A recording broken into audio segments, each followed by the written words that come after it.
बहुत सारे लोगों ने ये पूछा कि यार ये आदमी रात को भी कहीं पे जाता है तो काला चश्मा पहन के निकल जाता है, मतलब ये रात को काला चश्मा पहनने का कौन सा टोटका है यार? देखो बात ऐसी है कि एक थानेदार जी हमारे पुर के, जय सुल्तान जी कविया, सीआई साहब है हमारे पुर के।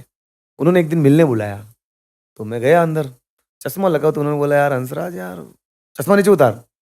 मैं कहा सर नंबर का है ये, तो हंसने लग गए कि लगा दादा भाई तू लगा चश्मा। दोस्तों ये नंबर बेसिकली नंबर का है। मैं एमकॉम तक पढ़ा हुआ हूँ, पढ़े भी बहुत मेहनत से किए, रात रात भर मेरे पापा जग के मेरे को पढ़ाते थे, तो उस वजह से मेरे नंबर का चश्मा लग गया। क्योंकि किताब को पूरे दिन पास देखना, रात को भी साथ पास में देखना, तो नंबर लग ही जाते हैं।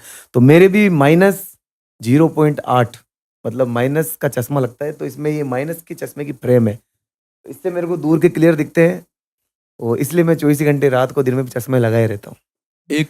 एक बात और, मेरे पास कम से कम नंबर के 150 से 200 चश्मे हैं। हर 15-20 दिन फ्रेम में चेंज हो जाती है, चश्मे नहीं बनते रहते हैं। मेरे एक मित्र है मनीष जी, उनके इसी का काम है, तो मेरे बनवाते रहते हैं। एक भाई पूछ रहा है, कैसे पूछूं अब आपको ये बात? मुंह से पूछो।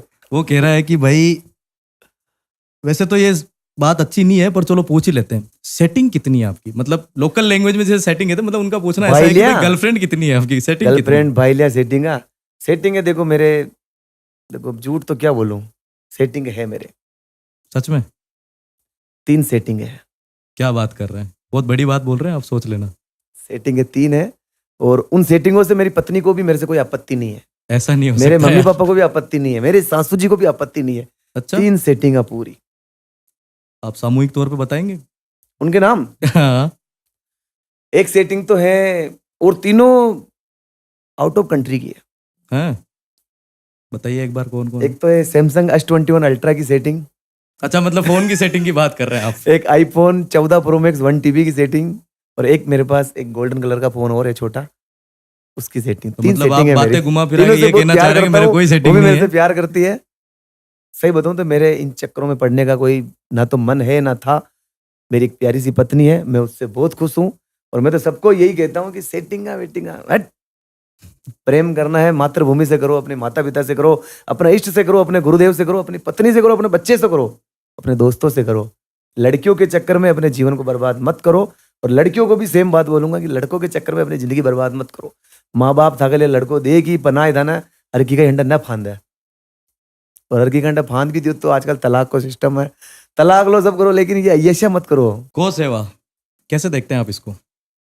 क्या बहुत सारे लोग ऐसे सोचते होंगे ना यार, फेक है, दिखावा कर रहा है, गायों को चारा डालना वगैरह, क्या है ये सब? देखो 1 बार डाले, 2 बार डाले, 10 बार डाले, 20 बार डाले, 50 बार डाले तो भी फेक कह सकते हैं। ये दिखावे के लिए कर रहा है, फॉलोअर्स बढ़ाने के लिए कर रहा है, लेकिन जो रोज ही करता है वो कहाँ का दिखावा है यार। और इस दिखावे को अगर, और इस गौ सेवा को अगर आप दिखावा बोलते हैं, तो मैं तो कहता हूँ आप सभी करो, पैसे मैं दूंगा, दिखावा ही करो। तो जो आपके फैंस है, जो युवा पीढ़ी है, उनको क्या बोलना चाहेंगे गौ सेवा से रिलेटेड कुछ?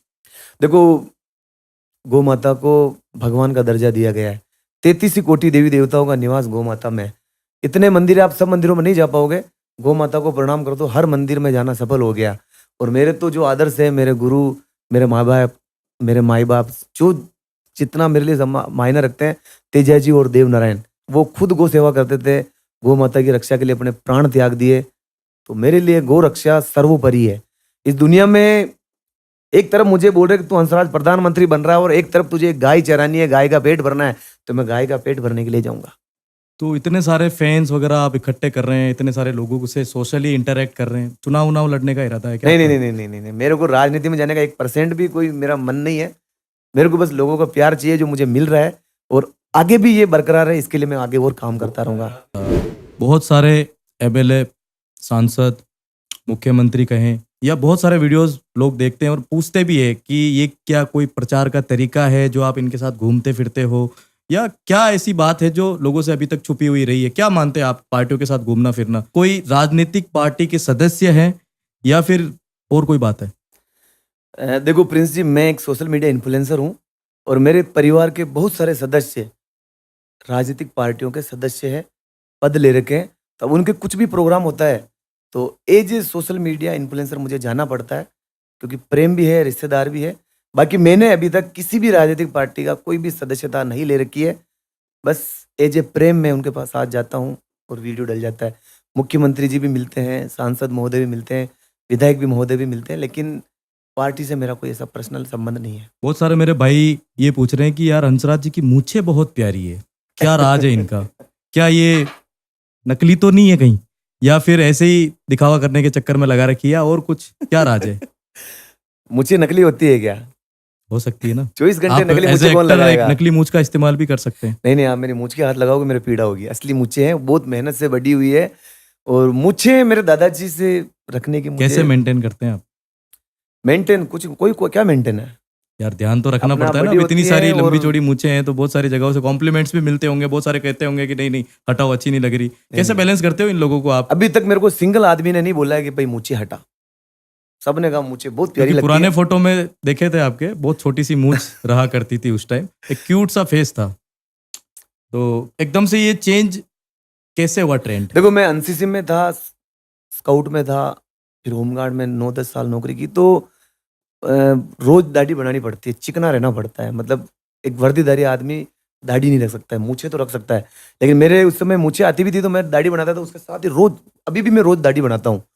पर मेरे दादाजी कहते थे यार बेटा मूछें रखा कर, मूछें रखा कर। एक तो दादाजी की जब डेथ हो गई तो दादी ने एक दिन ऐसे ही छेड़ा कि मूछें मर्दों की शान होती है, तो मूछें ही नहीं रख है, मूछा करना छोरा, मूछा मोटी राख।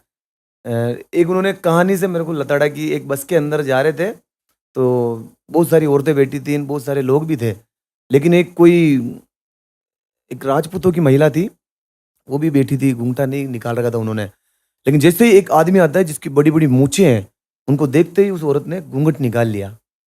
तो अड़बड़ा का मनक देखा था कि रिश्तेदार आ गई है, तो मर्द आई है मर्द। अच्छा, तो कि मतलब मर्द तो मैं कि लुगाया की, मतलब बहुत सारे लोग लड़के भी थे, तो कि मैं छोरा है, छोरा मैं लोग आओ, मैं मर्द है, तो कौन है? मुच्छा वाला है वो मर्द। तो छोरियां देख मारी नारी मुच्छा थारी नारी, जो मर्द है जी मुच्छा तो मतलब मर्दा का है। तो वो दादी की बात एक दिन चुप गई और मैंने मुच्छे रखना शुरू किया, और भगवान की कृपा से मुच्छे भी पूरी आती है, बढ़िया आती है। लोगों को और प्रभावित भी दादी करती ने एक है। दिन नींबू भी टेर दिया मेरी मूछों पे। मेरी दादी की इच्छा थी कि यार मूछों पे नींबू टेर, तो मैंने अपनी मूछों पे नींबू भी टेरे थे, और इतने बड़े बड़े नींबू थे, हमारे खुद के खेत के थे। खुश हुई दादी आराम से, फिर? और घनी राजी भी नाची हमारी दादी, चीज ने देख मारो पोतो मुझे टेर नहीं की नींबू।